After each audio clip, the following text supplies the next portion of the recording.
Alors nous sommes Barraud et Charbonnet, donc nos deux noms de famille Nicolas Barraud et Jules Charbonnet. Nous sommes designers artistes à Nantes. Nous réalisons du coup des installations artistiques, mais aussi des projets d'aménagement pour des ERP, donc plutôt des réhabilitations et constructions d'équipements culturels avec des architectes. Ça c'est la première partie de notre activité. Et ici pour le musée des Beaux-Arts de Vannes, la Cohue, nous réalisons une installation artistique qui, dans notre pratique, ont des vocations très symboliques, parfois fonctionnelles, mais surtout contemplatives.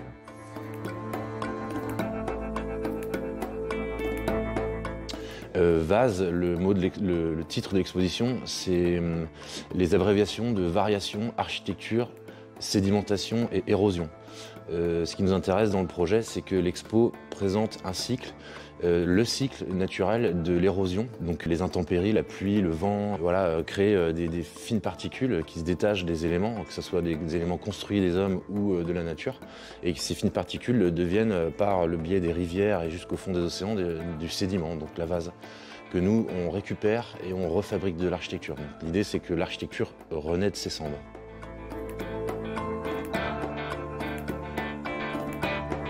Donc nous, notre démarche, quand on fait une installation artistique, c'est toujours un travail in situ, on s'inspire d'un lieu. Et là, en l'occurrence, le passage de la Cohue avec toutes ses pierres, sa maçonnerie, sa charpente. Et puis évidemment, le contexte géographique et historique qui est celui de Vannes.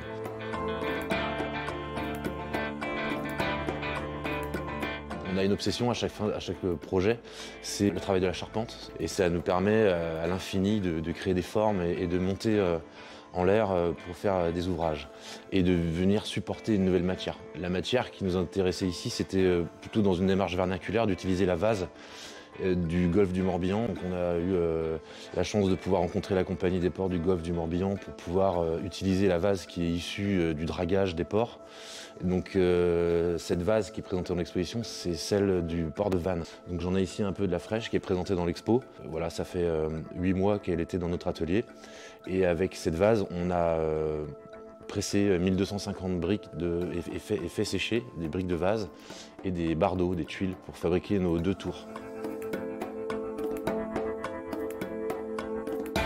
Ici, là derrière, vous avez la tour qu'on appelle la tour de Bardeaux. Donc vous avez 650 tuiles ou bardeaux de vases compressés et séchés, qui vont sécher donc près de 4 mois dans notre atelier. L'idée de ce travail, c'est qu'il n'y ait pas forcément de mise à distance avec le public, c'est que le public peut venir voir, toucher et se rendre compte de la qualité de la vase. Une fois séchée, elle est très dure comme de la pierre, donc on est obligé d'utiliser des disques diamants pour la couper.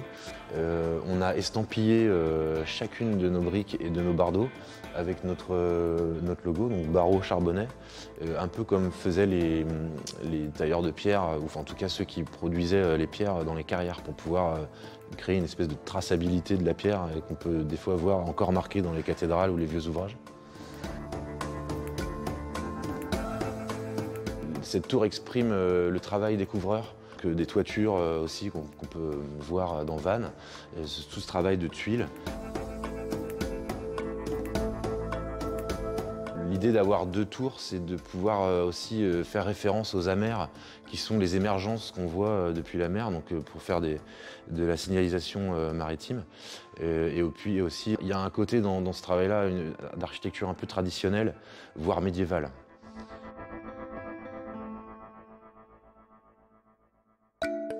Ici, derrière moi, c'est la tour de briques. Donc on a fabriqué 1250 briques qui sont un système de murs en quinconce avec des ouvertures entre chaque brique pour pouvoir aussi percevoir la charpente à l'intérieur.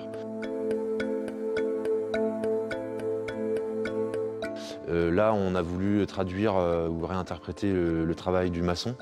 Aussi, dans le passage à Cohue, c'est tout un travail de maçonnerie avec des pierres anciennes. On trouve intéressant le rapport de couleur entre les pierres du bâtiment et ce qu'on a apporté avec les briques de vase.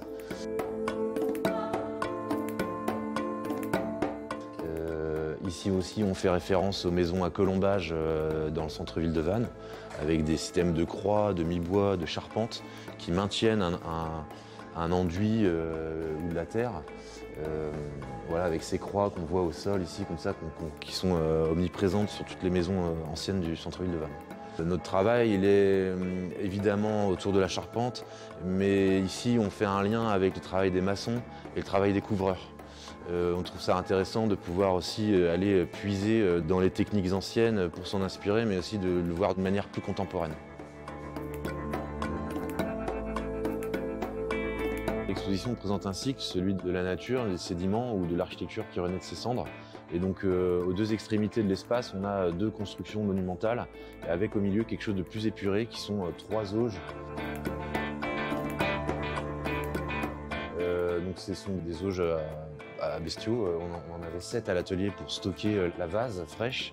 On en a ramené 3 au milieu de l'espace, comme 3 petits points qui expriment un peu cette espèce de temps qui passe entre une architecture et une autre, et entre une période et une autre période. Ça va plus durer des siècles. Dans 2 auges, on a la vase fraîche que les gens peuvent toucher, remarquer. Surtout nous, on tend à la valoriser en fait, parce que on a tendance à imaginer que c'est simplement de la boue, mais elle nous a permis de construire. Et au milieu, on a un film qui présente tout ce processus de travail qu'on a mis en place, du dragage qu'on a filmé au port du Crouesti, de la vase, et puis jusqu'à l'atelier, la logistique, le mélange, le pressage, le séchage et la construction ici à la cohue. Voilà. Et donc quand on découvre ces 3 auges ici au centre, on a dans la ligne de mire, à l'horizon, une nouvelle tour qui est au bout. Les 2 tours qu'on voit dans l'expo, on ne sait pas si elles sont en train d'être construites ou finalement en train d'être tombées en ruine avec cette charpente qui la maintient. C'est tout l'intérêt de ce questionnement et de cette charpente très apparente.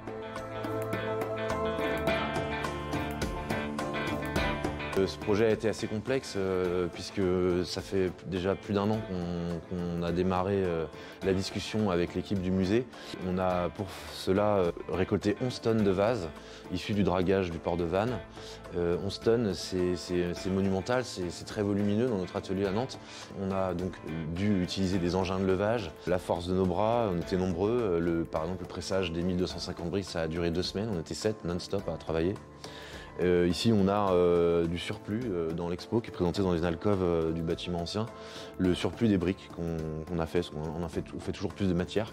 Et il y a voilà, quelque chose qui s'inscrit dans le temps. Ce travail a été long en amont et finalement, juste ces 2 semaines de montage qui sont très rapides par rapport à tout ce qu'on a fait ensemble en amont.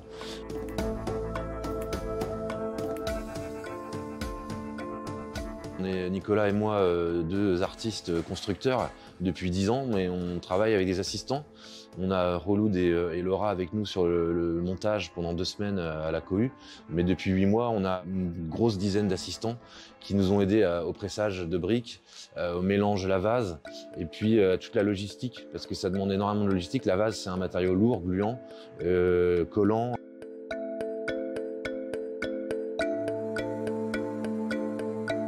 Il y a aussi dans notre travail la question omniprésente de l'après-projet. C'est qu'est-ce qu'on va faire de tout ça après le démontage. Et on ne va pas les remettre dans la nature, on va s'en servir pour imaginer un nouveau projet.